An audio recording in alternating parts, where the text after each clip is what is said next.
Our next speaker is Doug Olson, who's president of O2 Planning and Design in Calgary, where he directs the firm's work in landscape architecture, regional planning, urban design, and landscape ecology. Graduate of Harvard and of the University of Manitoba, he served as an instructor at Harvard and is currently an adjunct professor at the University of Calgary. And a lot of his recent work examines the role of ecological infrastructure in determining sustainable patterns of use, development, and conservation. And his talk this morning is going to focus on geodesign for the city region. So please welcome Doug Olson. Doug. Thank you. Where are we going? Okay. I'll just time myself here to see how I can stay on track here. I know we're a little bit behind, so I'll try to pick it up. And really what I want to talk about is, first of all, the need for geodesign in the city region. I promise there will be no definitions or framework discussions. I think that is so well served by others, I'll leave that alone. And I want to talk also about some examples from my own practice in terms of how we have applied this at various scales in most of them in Alberta. And I'll talk a little bit maybe in the discussion about current challenges. Well, why do we need to do this? With rapid urbanization across the planet, I strongly feel, and I think I'm supported by many others, that the city region is probably the most important planning scale that we have right now. It's really where change is occurring. There's about 5 things that really transform the planet. Urban growth, linear infrastructure, agriculture, forestry, mining, energy development, and so on. Those are the things that are rapidly changing the planet and that we need to be involved in if we're going to have meaningful input. So we've got these geodesign tools now, and you can't keep up. This is my business and I can't keep up. And it's just so amazing to see the stuff that Eric put forward this morning. The kinds of things that we've noted in our own work where there are deficiencies that we really need to address. So we've got these tools now that really aid in impact assessment and evaluation of different alternatives and really can be put forward and allow us to communicate better in the future. And it's always changing. And that's this dynamic nature of geodesign is one of the most attractive elements of it. Really, the tools are changing, and the ways that we can engage a collaborative planning environment is really amazing. And we're working right across scales. And no one scale. I guess the measure or the point that I want to make today is that there is no silver bullet here. You just don't do one thing at one scale and look after everything. You really have to be working within this nested hierarchy of scales. And something I call the Goldilocks determination.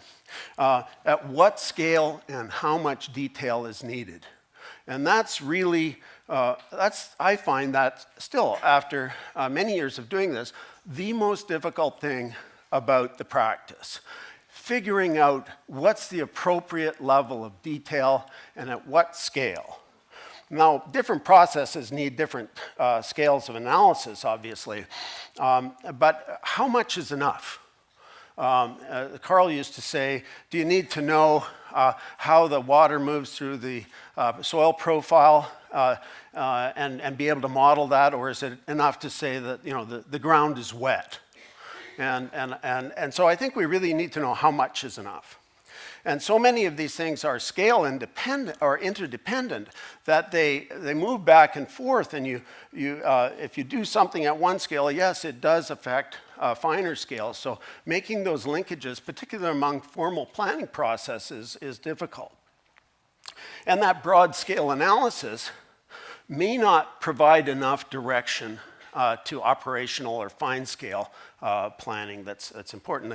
And also, as you really look at things in detail at the fine scale, and then you try to aggregate those, Yes, we have powerful and more powerful computers all the time, but it can be pretty overwhelming in a practical sense as you try to scale up. Here's an example of a need to look across scale.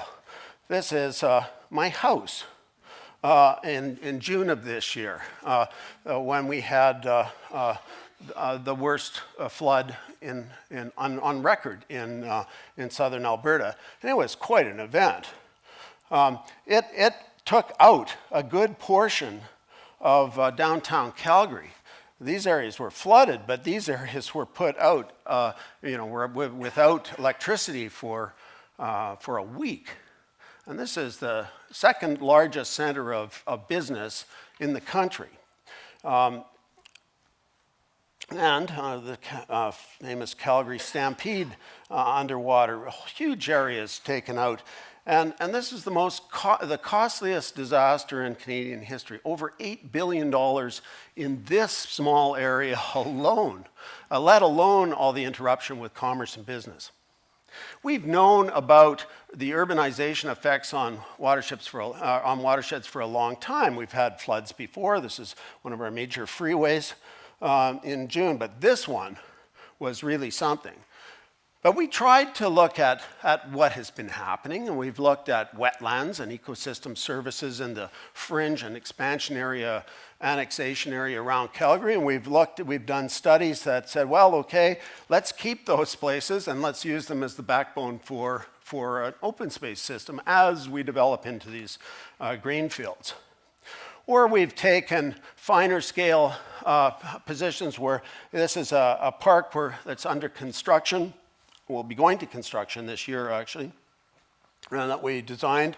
That is a whole wetland ecosystem that will drop out sediment and so on and polish water from about a 25 square kilometer area. And it's a cool place. I think it'll be quite an interesting environment. It's obviously man-made. It's basically a machine for treating water, but we can't deal with this at that scale. This is the province of Alberta, about 5 times the size of Austria. And that was this area here, blown up here. Here's Calgary. Here's this major storm, 300 millimeters over a couple of days. That was 3/4 almost, well no, 3/5, excuse me, of our annual precip fell in 3 days. Most of it in 1 day over a very small watershed, the Elbow River, which then feeds into, and the Bow as well. Huge storm event. Unprecedented, actually, in records at least. And it has a little bit of power to it. This is the Elbow Falls before the flood event. That's it after. At one point, 90% of the volume of some of these side tributaries was rock. So how do you deal with that? You don't deal with it just at the fine scale. Yes, it aggregates up, but you have to look at it more broadly. So this is a study we've done on areas that have been, first of all, we mapped all the different areas of riparian area with a variable width riparian model. We looked at their condition and so on, but this is what we've lost. These areas were hammered during that flood. And also we looked at the condition. So I'm colorblind, I'm having a hard time seeing here, but I believe this is red down here. Unhealthy. Areas that had no longer had the proper bank stabilization, the forests that you would expect along these areas and so on. And this is what happened. We lost this particular area lost 100 meters of soil. And the only reason it didn't lose more is because they dumped all these emergency groins in. So we can't just look at the fine scale, we've got to look at multiple scales. This is the whole Bow River.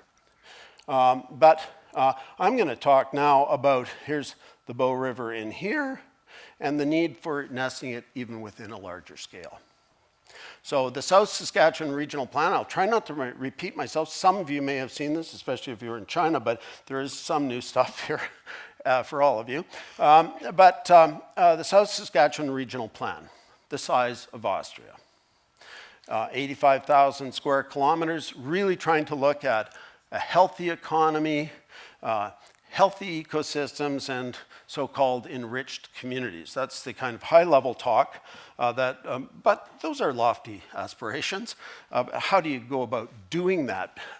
Creating a plan that will be the overriding plan to all subsequent finer scale plans. Multiple, and it's a wonderful area, it really is. It's my favorite place on earth. We call it the Southern Rockies. That doesn't, but I guess it would be the Northern Rockies to you folks. But this is where, Unforgiven was filmed, and Jesse James, and this is classic West country, beautiful, beautiful land, but also some very, very important agricultural resources.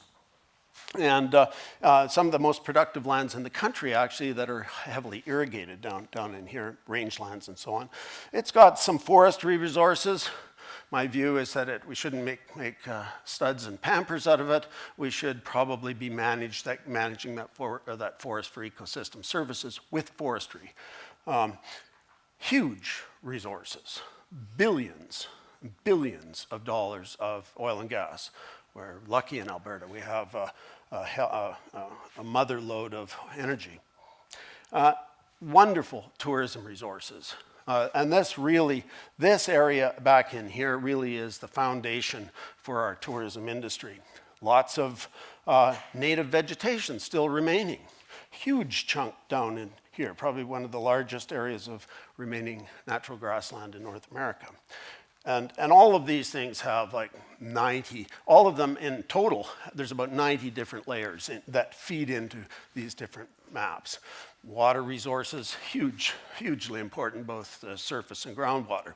Okay, so with the idea being that we want to have a balanced land use plan for the region, where we consider all of these different layers. We thought about how we would go about doing that. Well, it isn't something you would simulate and say, well, what if we do this? What's the outcome? Well, what if we do that? What are the impacts? I mean, there's not 3 scenarios here. There's literally millions.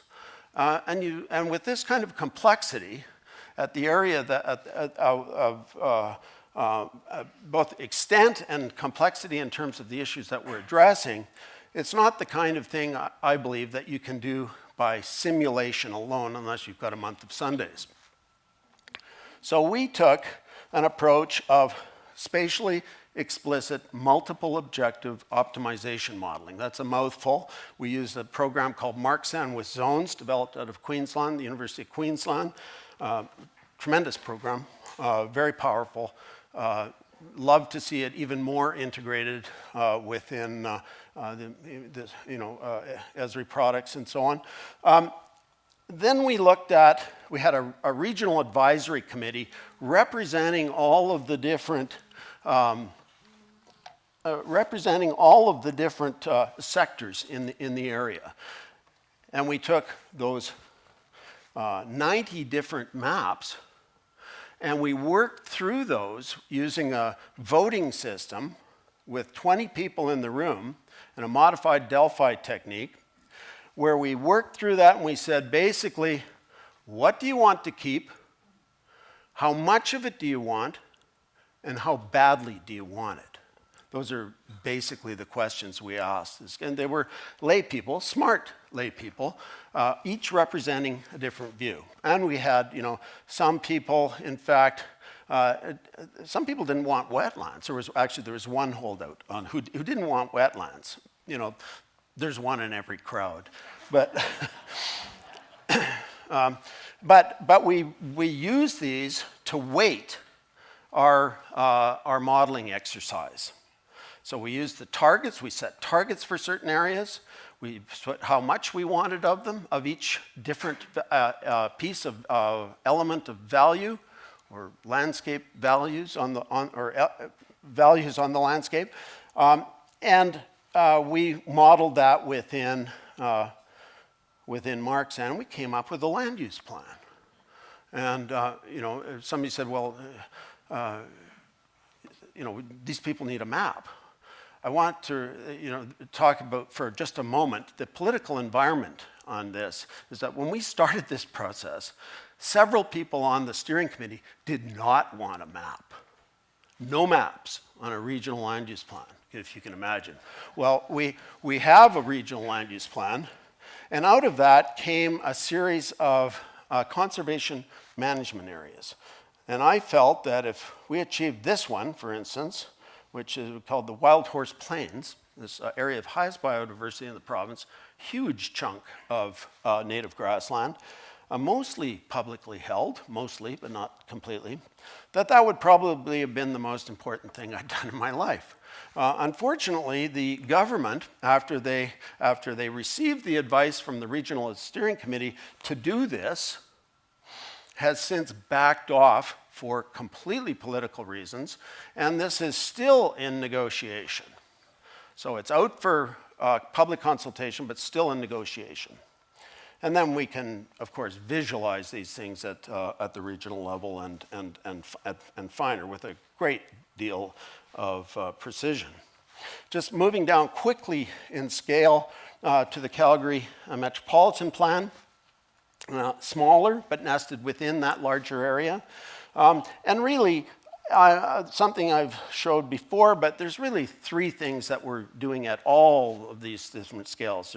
There's a defensive strategy of what you want to keep. There's an offensive strategy of where you want to build and in what form and with what supporting infrastructure. And there's, of course, a governance strategy, which is highly political, and how do we make decisions in the area.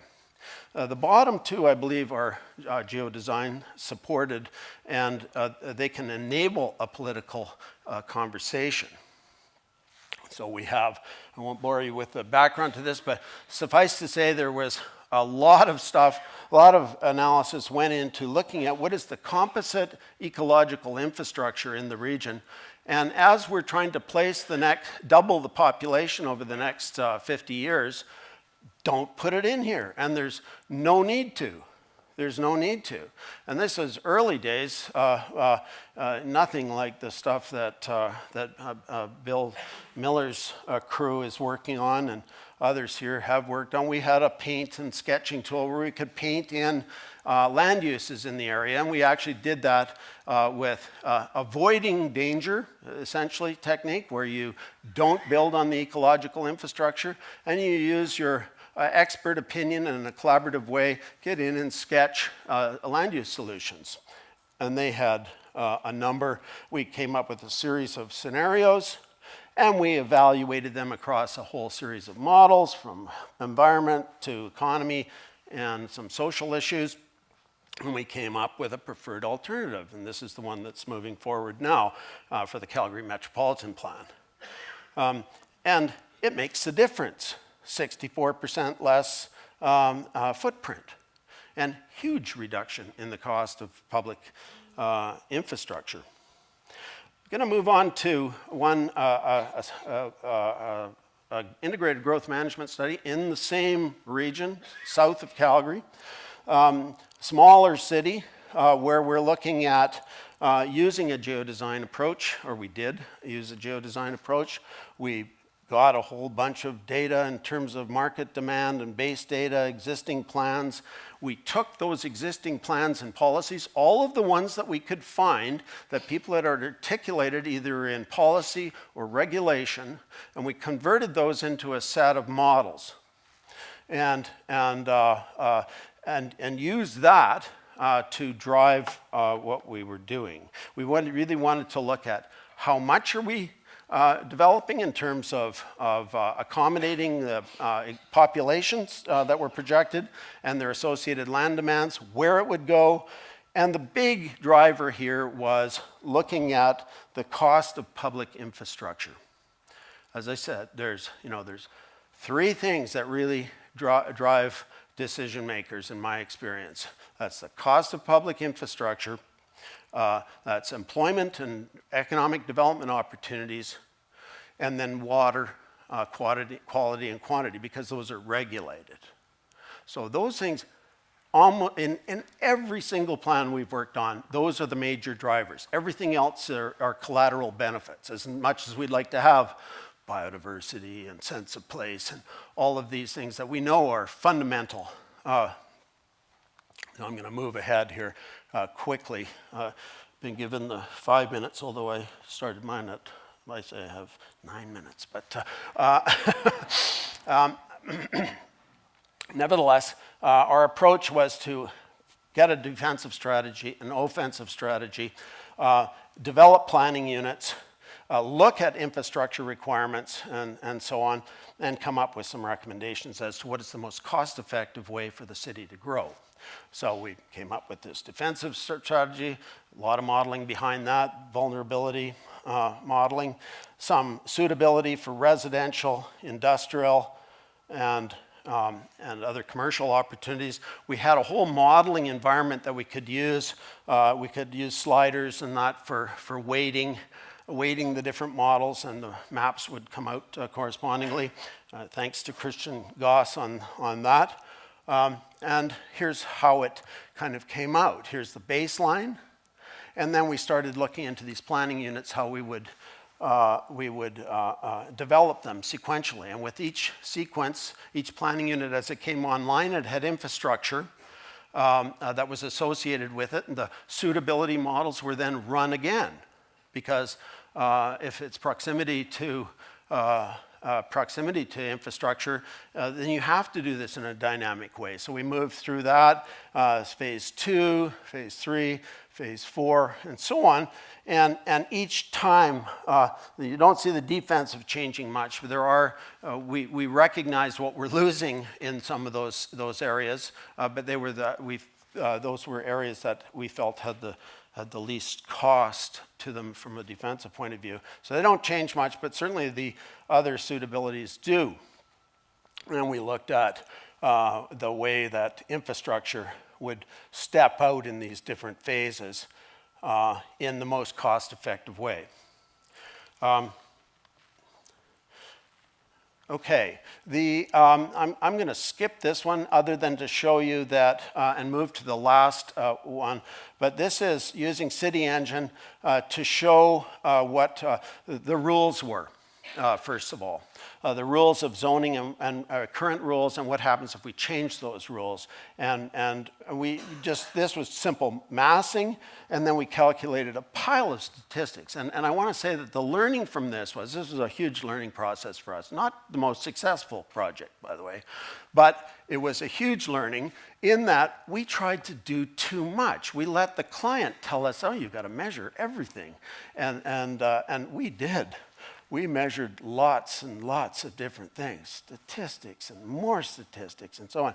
The Goldilocks determination. What is enough? What do you need? What are the drivers here? That's very, very important. In this case, if you get that one wrong, then your credibility's gone, or amongst some, anyway, who may not understand what goes into this stuff. So less is way better in this environment, I would say. And we used in City Engine all these procedural buildings and so on to look at different ways that the place would go. Look, this is my last project, but an important one, I think. Much finer scale.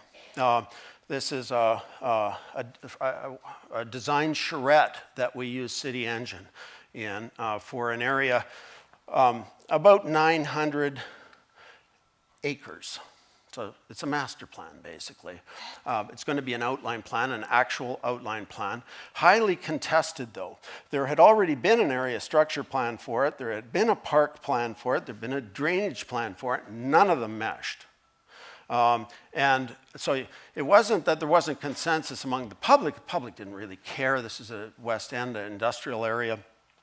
but the city departments certainly did. And so we used this process, pardon me, a process where we used stakeholder-selected indicators at the beginning. We said, how are you going to judge this plan? How is Plan A going to be, how will we support that Plan A is better than Plan B?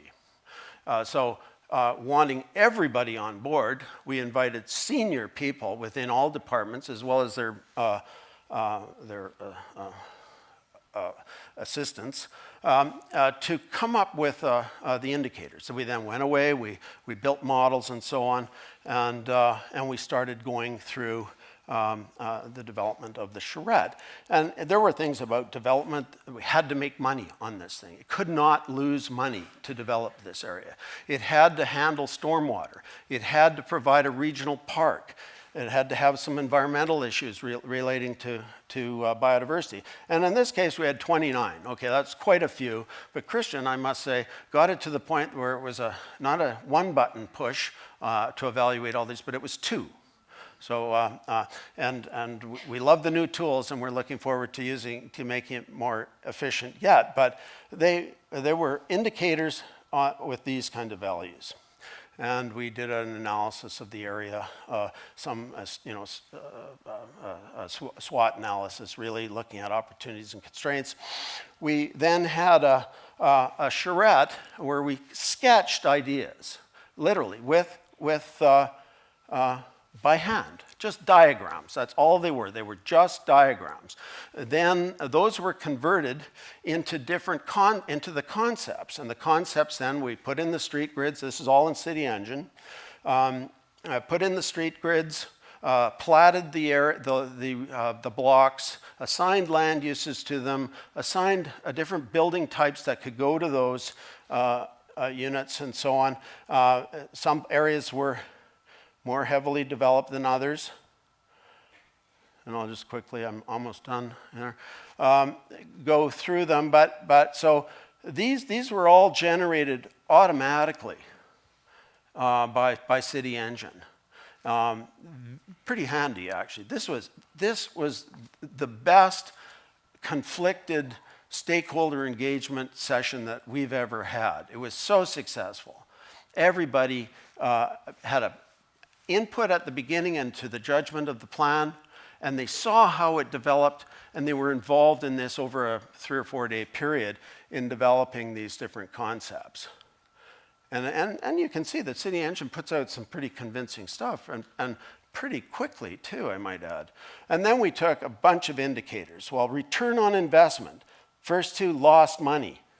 We only had to break even, we were told. So all these things were going into, all the costs and evaluation models that we were doing went directly into a pro forma as well, which I think that if you do that, if you really have a great pro forma, and you can get a City Engine spitting out the information that's needed to go into that, or the 3D GIS Pro app that they're talking about.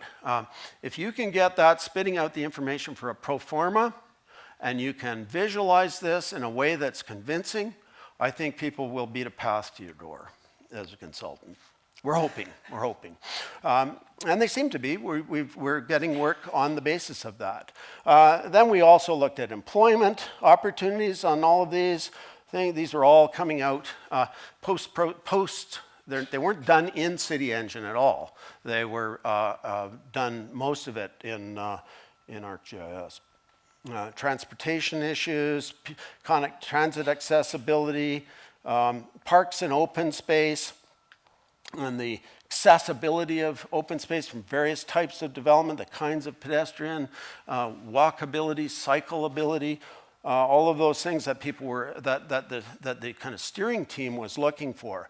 In biodiversity, wetlands that we were avoiding, different types of wetlands in different areas, riparian areas, and so on. Mostly direct measurements, fairly simple modeling, I might add, in this case. There's a lot. And then impervious areas, and we've done other studies that with Bill Miller and others, where we've actually linked water balance models to it, where we didn't really do the total water balance model. We used some other models looking at phosphorus and total suspended solids that these different treatments were taking. And I ended up, after we looked at that, and came up with the preferred version. And it has its set of performance measures, and it seems to work pretty well and will form the basis for an actual regulated plan. So in closing, I would say that, as Jack noted yesterday, we have an urgent problem here. And so, I'm involved in practice. I like to see things that are actually, that influence real plans and actually maybe even get built or not built, undevelopment, as was said yesterday. How do we go about that? How do we engage engage those who need to be in the conversation? And I think that these new tools allow us to do that with an efficiency that is unprecedented, really. So thank you very much.